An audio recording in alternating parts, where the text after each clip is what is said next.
when you're making a video game or writing a story or whatever, doing something creative, you have a lot of misfires. And I wanted to share one of those with you. I am working currently with a game with the folks in Poland at Movie Games on a horror-based adventure thing, narrative, single player. I won't go into details, but I wanted to share with you some of the journey. And what I'm about to share is like a 23-minute audio pitch that I did for an earlier iteration of the game. Now, if we end up making the game we're working on right now and it ends up shipping, you'll be like, this has nothing to do with that. Different. Everything's different. But this is sort of some of the stuff that gets you where you're going. And so while it won't be, or because it won't be part of the actual game that we're making, the setting or anything, I wanted to share it just to give you guys sort of a little bit of a behind the scenes peek on sort of what that process is like. So consider this a rejected, scrapped pitch for a game that was one of the first batch of things we were kicking around while we were thinking of doing a survival horror game. This is not what we're making. This is something that was on the pile of, hey, what about this? And we've walked away from this a while ago, but I wanted to share it with you to give you a sense of how it all comes together. Eventually, hopefully. We'll see. You never know. Game's not done till it ships and it's sitting on your hard drive. But anyway, be well. Gavin Games returns on Thursday of this week, and I hope you had a great, safe, fun holiday season, and welcome back to all of us. Good to see you. Bye.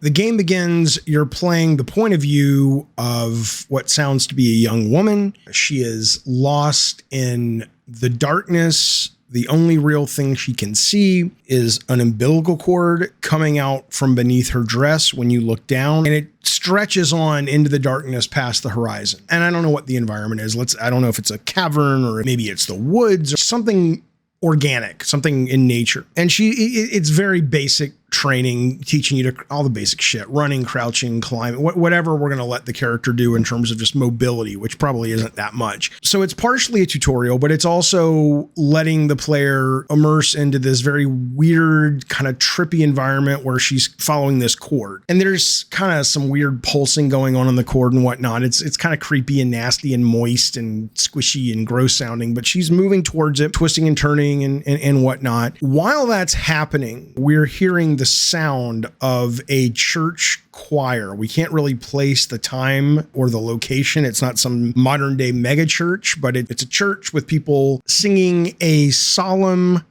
kind of creepy religious song about God. And it should come off as a little bit kind of creepy. We're hearing that in the background as she's as the player's kind of following this chord. There's not a lot happening in the gameplay yet. You're just kind of moving around, taking in the weird, very minimalistic, but weird sights, and the audio is a little trippy. Maybe it sounds like it's coming from far away. And as she moves through this opening segment, which is a relatively quick segment, like 3 minutes, 4 or 5 minutes tops, you're hearing these two women in the background talking. You have a much older woman, like 50, 60 years old, and you have a younger woman like 16. And again, this whole thing is voiceover. We never see these people who are talking. And the younger woman is like, tell me the story again. And the older woman is like, we have to do something to pass the time, but soon, I promise. And the younger woman's like, soon? Really? You think it's going to be soon? The older woman says, can't you hear? We're very, very close. But I'll tell you the story like I always do to pass the time. By the time she gets to that and the music kind of crescendos into a big thing, we've come to the end of where the umbilical cord is going. And the umbilical cord comes into this just empty space. It could be a cave. It doesn't really matter. What's relevant is there's a pedestal in the center, and there's this just ornate book, this kind of supernatural looking, not as cheesy as like an Evil Dead, the Necronomicon, but that kind of feel. And it's opened up, and the umbilical cord is going into the book. So as she reaches the book, the umbilical cord comes to life and lifts her off the ground. So now she's levitating and looking down at the book. And then the cord starts to pulse more and more. And then it actually starts to expand. Like there's this massive, almost cancerous growth that we can't quite make out inside the cord, but it's nasty kind of looking and gross sounding. And it's pushing through out of the book, down through the cord like it's moving through a straw, like you've seen a snake like swallow a rat before, and the whole thing just sort of expands as it moves into the body. This thing is moving away from the book towards the woman, going up, trying to get up in between her legs. And there's a very quick mini game where we do then look down. The camera automatically slams down to show the cord going up her dress. She's got her hands on her knees and her legs, like trying to keep them closed. And this thing is, as it's come up to her knees, it's like pulling apart her legs. And I don't know if it's going to be like pounding the button or something, but the more you do it, the harder it is for her to open her legs, until finally, though, there is no win condition. The thing ultimately will bust through. It comes up through the cord under her dress, so we don't ever really see what it is. And then there's just this massive scream, and she wakes up, right? So it's this dream, obviously. And we're in darkness for a brief moment, and then we hear the old woman and the teenage girl. They'll be kind of our constant narrators, not like Firewatch where it's nonstop, but they'll be our narrators throughout the game. And the older woman says, almost as if there was no real time between when she said, okay, I'll tell you the story again to pass the time. The older woman says, so she was all alone, she was very young, and she was furious with God. And from that, we're out of the prologue and we're into the opening section of the title. And in that instance, we are out of the darkness. The main character, who was the young woman following the cord, wakes up. She is now in her home. Her home is a remote, small, rustic cabin in the Old West, early 1800s. The cabin itself is in disarray. Windows have been boarded up in places that they've been broken. The glass is still on the floor. Tables are turned over. There's some blood in some strange places that probably shouldn't be there. It's kind of a mess. We discover through exploration that it has been snowing heavily over the last couple of days. It might still lightly be snowing now. She lives alone. When she goes outside the cabin, there's a few things that she can explore and find. One of them is a separate barn. The barn door has the word godless written on it. It looks like it was written in blood or paint. We can't tell, but it's like the owner has tried to scrape it off or remove it, but it's never going to fully go away. She can explore the back side of the cabin up a small little path that she's built. There's a gravestone at the top for a little baby, 6 months old, and the baby died. Clearly this, through an inner monologue or whatnot, we make it clear this still haunts and affects the woman very, very much. It was clearly her baby. We also learn she has to go into town because the young girl who delivers her groceries, because she's no longer comfortable going into the town, which we'll explain in a little bit, but we do make it clear that she doesn't like to go into town anymore, and she's hired a girl from the town to bring her groceries to her. Well, she's a week late because the town is like 5 miles away, and so she realizes she's got to bundle up and go outside and head to town to get her groceries so she can eat. As she goes out to the barn to get her horse, the barn door has been shattered. The horse inside has been just butchered and mutilated. And so A, what the fuck? And B, she's walking. So she starts heading off into the snow to get to the town off in the distance. As she moves through the wilderness, and this is all relatively a short span of time. This isn't a big environment, and it's linear. But as she moves through the wilderness, she sees a couple of things. She sees more dead animals, butchered animals. She sees some Native Americans that have also been killed by something just horrible. And then off in the distance, she can't get to them, but there are these silhouettes of these very large creaturey things that are kind of moving off in the distance. And it's not like this is normal. She's like, what in the fuck is that? She does not know, but she has to eat, and she presses on heading towards the town. Just a quick gameplay note. At this point, I don't know if we want to introduce combat with monsters yet. Pacing wise, we might. It will come in the narrative in a couple of minutes. So there is a place where we introduce more action narratively, but it may make more sense to push it earlier, depending on how long it is at this point. I don't anticipate this opening section being very long, and it's really up to the player if they want to explore and get all the narrative little elements along the way as they move into the town. And again, remember, just to be clear, because I know a lot of times you'll hear, oh, she's in the wilderness. If you play a game like Firewatch, yes, there's a big open map, but a lot of times when you're on a path, it's wide and there's some branching, but it's mostly funneling you forward. That's what I mean when I say she's in the wilderness, and maybe even fighting monsters or creatures in the wilderness as she heads to town. It's not an open world game. I mean, it certainly, I suppose, could be if we like that idea, and I know open worlds are a little bit easier to do these days, at least chunks that feel more open. So maybe that's a good section to have there to open it up a little bit. But regardless, just when as I'm telling the story, it's important to kind of keep you aware that I am also very aware of the scope of the game, the pace of the game, but it's so early and we're just trying to see if the story works, right? So anyway, so she's heading to town. As she heads into town, maybe there's combat, maybe there's not. We'll see. We do learn somehow, I don't know how yet, maybe it's inner monologue, maybe it's the old woman and the young woman from the prologue talking, but either way, we learn that the town hates her. She's very bitter towards the town. She's very angry with the town, and she doesn't really give two shits about the people in the town because they've been so awful to her. But regardless, she presses on, heads into town. So she gets into the town. It is a Old West, typical Western American cowboy movie town. It's not very big. There's the saloon and there's the hotel and the main street. It's just kind of like what you would expect, what you've seen many, many times in movies before. It's snowing and there's been blizzards and all this stuff. What's really unique about this town and kind of creepy, should come off as creepy, is all of the people in the town are not moving. If you look at them from afar, it looks like they're just statues. I mean, they still are people. They're not like stone, but they're not moving. And when you get up close, you see them kind of vibrating a little bit or sort of shaking. There's some kind of visual effect on them that indicates that maybe there's someone inside who's in great distress. And there ideally would be this great audio cue that when you get really close, you almost can kind of hear this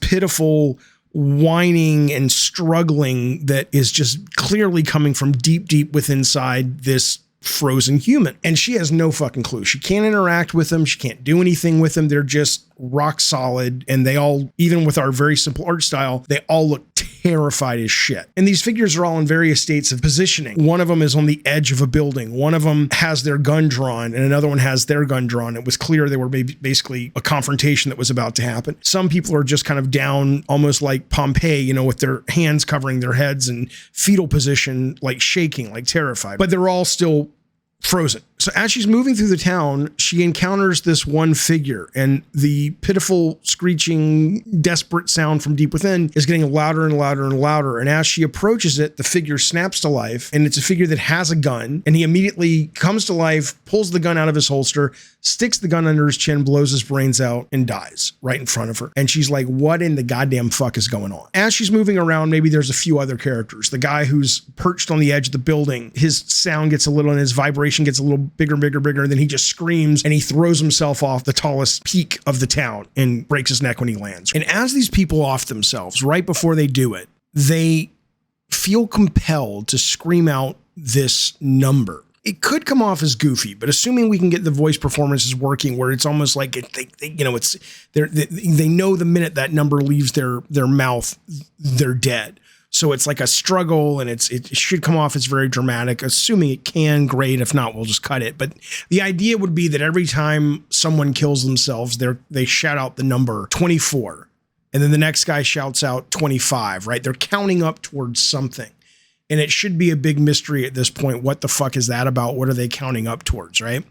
Or maybe they're counting down. I'm not sure yet. But we got to get the voice performances working, or it could just be stupid. But keep that somewhere in your brain as you're hearing, this pitch. Okay. So as she explores the town a little bit, and again, there may be combat in the town already with these creatures we talked about, but we'll talk about that in a minute. She's hearing people screaming her name. I don't know what her name is yet. Let's say it's Mary. Mary, over here, whatever. And she realizes that even though she can't see them, she can hear a couple of people who are inside a church at the end of the town. We don't see the people. They're inside. They've barricaded the door. She's like, what the fuck is going on? And they're like, we don't know. We were in the church. Whatever it is cannot get inside the church. Father Andrews went out to try to figure out what was going on. He hasn't come back yet. They say to Mary, I don't know why this hasn't affected you. Everyone else freezes, and then eventually they start counting, and then they kill themselves, and they're dead. But you're our only hope, because whatever this is, whatever's causing this, for some reason doesn't affect you. And if we leave the church, we're dead. Can you please help us? At this point, I'm going to compress time a little bit just because in interest of the pitch going faster and me getting to this meeting with you guys on time. So this is also some of the least fleshed out part of the story. I have the big moments, but I need to fill in the details. So keep in mind, I'll be spinning the rest of the pitch at a very high level. So they need Mary's help. Mary ultimately will agree. Again, she hates the town. Somewhere along the journey of the game, it comes out when her baby died, she rejected God. And she's really the first person in these people's lives ever to do that. The idea of an atheist, or even worse, because I don't think she's an atheist. She simply hates God. she believes in God. She's just like, you're a son of a bitch for what you did and go fuck yourself. Well, they think she's basically the devil and they treat her as such. So she's not a fan. But she is compassionate. And ultimately, whether it is Father Andrews who left the church to figure out what was going on, or it's a more compassionate person, the young girl who brings her groceries every week, whatever it is, after they ask for her help, she may reject them outright, or I'm not sure the flow of it. She encounters one of these people and they're frozen. And in this case, they have a cross out. Like as they froze, they brought their cross out in order to protect themselves from whatever this thing was that was causing havoc. And sort of instinctively, Mary goes to touch the cross to see if she can pull it out of the hand or use it as a weapon or whatever. She can interact with it. And when she does, she is able to actually see what is happening. Which is she goes inside the mind state of the frozen person. The frozen person's environment is very much like, probably almost identical to the opening of the game, the prologue. It's very abstract and simple. What we're seeing is sort of a little 10 to 15 second, maybe it's all just done with audio and shadows on the wall or whatever. And maybe there's creatures in there, but ultimately she is seeing them confronting the biggest fear of their lives. And the only escape for them is when they basically take their own life in this mental fantasy where they're like, the only way you're going to escape this fear of yours is to open that box at the end of the hallway, pull the gun out and blow your brains out, because there is no escape. And ultimately these people who are frozen are trying to resist. Ultimately they can't. And inevitably they end up killing themselves. And she comes out of that vision from touching the cross. And let's just say it is with the character she's compassionate with. Let's say it is the girl who brings her groceries, one of the few people who's nice to her. And she's like, as much as I want to leave this town to fucking rot and die in this horrible way, I can't do that.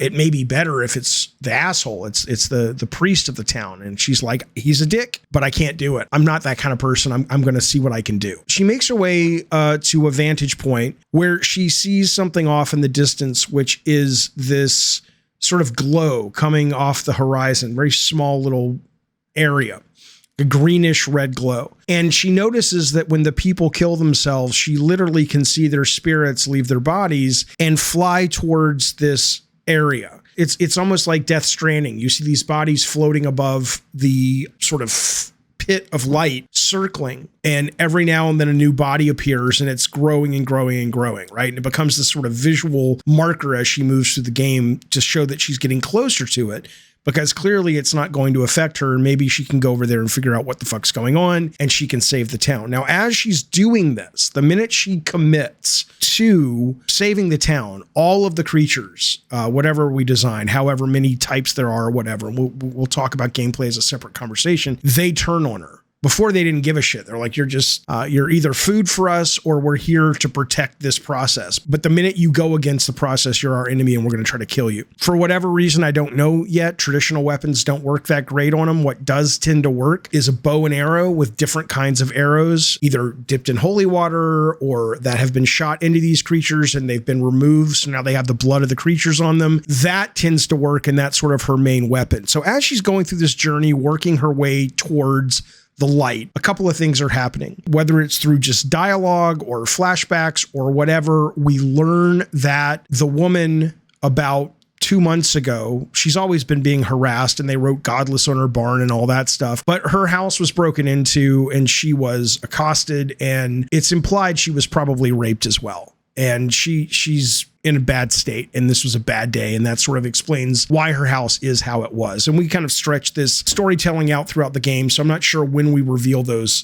beats. She also comes across, I know this sounds a little weird, it's supposed to, she also comes across this kind of weird freak in the woods who's wounded and who is begging her to stop the evil that is spreading. And that when I say it's a freak, it's like, imagine like a circus freak of whether it's back in the day, you know, that would be in the Old West. So whether it, and it's probably pushed beyond realism. So maybe it's a guy who's got 8 legs and he moves like a spider, or maybe it's a woman who has heads growing out of different parts of her body and they all speak. It's just very surreal and strange, but she's this kind of freakish thing, and she's very wounded and she's almost dead, and she just appears. Maybe she gives the character an item when she's moving through the woods, and all this it's very snowy and blizzardy, and you can't see that far. It's kind of Silent Hill, but with snow in terms of just sort of view distance and desolation and whatnot. But that creature she sees, and it's like, it's meant to be a little weird, but it ultimately explains itself, because what's happened is, and this will get told in a more satisfying narrative, but I'm rushing at this point. But what ends up happening is she gets to this light section of the map, and there was a traveling 4 or 5 wagons deep freak show moving from town to town, setting up in the woods, because the town won't have them, but people come into the woods to see the crazy creatures and stuff and pay them for that. And that's sort of how they make their living. It's a little traveling circus. And with the blizzard, the wagons went over a cliff. They bashed at the bottom. All the freaks are dead. Maybe they're all mutilated, so we don't have to really build all the freaks, but you can see the posters ripped floating around the forest and stuff, where it's like, see the frog man and see the lady with the beard that comes to life and all that shit. And one of the wagons has been damaged, but you can kind of look inside or go inside, and in there is this book, the book we saw at the beginning of the game. And somehow it's revealed, again, I don't know how it's revealed, but it's revealed that that book was chained shut, and this was the devil's book. And there's a narrative that we'll come up with about the devil's witches or some such whatever was trapped inside the book. They got it from the Vatican or something, and they're traveling around with it, and you can't get close to it because it's pure evil and it's been chained up. But in the book has chains going across it and stuff. And in the crash, the book has kind of broken its chains and come open, and this witch is trying to get out of the book and destroy the world of man, specifically religious people. And all the creatures that have come out of the book have come out to help her with her mission. And once her influence is able to sacrifice 100 people, that's what the number is counting up to when they kill themselves, because that's the ultimate sacrifice to the devil. It's not to capture someone and torture them to death, but to make it so they choose to give up God's greatest gift, which is life. And so once there's some kind of spell happening, that once she can get 100 people to sacrifice themselves and kill themselves, the devil will free her from the book. So ultimately, because she is able to stop this, and we probably need a character arc, certainly, where something she's dealing with, she's able to overcome, which allows her to ultimately stop the witch in the book. She is able, she thinks, to defeat the witch. But it turns out, though, as she heads back into town, that's not what happened. There's one more person who has killed themselves. And right at the last minute, we realize that the witch has won, and she has escaped from the book. And she's out of the book, and all the people in the town are still frozen. She confronts Mary, and the witch is incredibly old. Like, if a breeze comes through, it looks like her bones will just shatter and be pulverized by the wind. She's moments away from dying. She's very, very old, surrealistically old. There's a conversation, or there's voiceover perhaps with the narrator, where we learn that Mary this whole time thought the reason the witch wasn't able to affect her was because she had rejected God. And in that, the witch had no control over her because she wasn't vulnerable like other religious people were. But the witch just starts cackling and laughing, and she's like, "You stupid heifer. It has nothing to do with you. It's the baby inside you that I want." And Mary does not know that she's pregnant. The assault at her farm a few months back is where the baby came from. And the witch literally just causes her stomach to expand and literally with magic pulls this baby out of her. And then the witch looks at her and says, "Hey, I'm going to be vulnerable for a while I'm a baby, but I have a feeling someone out there will take care of me." And she's implying that it's Mary. So the witch possesses the baby. The witch's bones shatter. She's dead. But the baby is now possessed by the witch. Mary looks down at the baby. The last thing the player does is picks up the baby, and they go wandering off into the woods, and she chooses to raise the baby as her own, and whatever happens next, happens next. There are 2 epilogues to the game. The first one is the kind of circus freak in the woods doesn't die. And somewhere along the lines, after about 10 years, and this is not gameplay, this we just tell it in narrative or visual, but it's not like you have a whole gameplay thing. He basically hunts them down over the next 20 years because he wants revenge on his friends in the freak show. And he traps them in the book again. And that's a story in a game for a different time. But they're back in the book now. And he takes the book and he hurls the book into the ocean, and that's the end of it. And then we finally pay off what the prologue was, where we're hearing the choir, the church choir singing, which is someone in modern times has found the book, like 2025, brought the book to their church, like a modern day church in, just normal town. And after the service, they give it to the preacher and say, this thing, I don't know what this is. Can we open it? And they open it, and that's the end of the game. So it's clear that the mother and the daughter witch are now unleashed upon modern day humanity, and that's how we end it.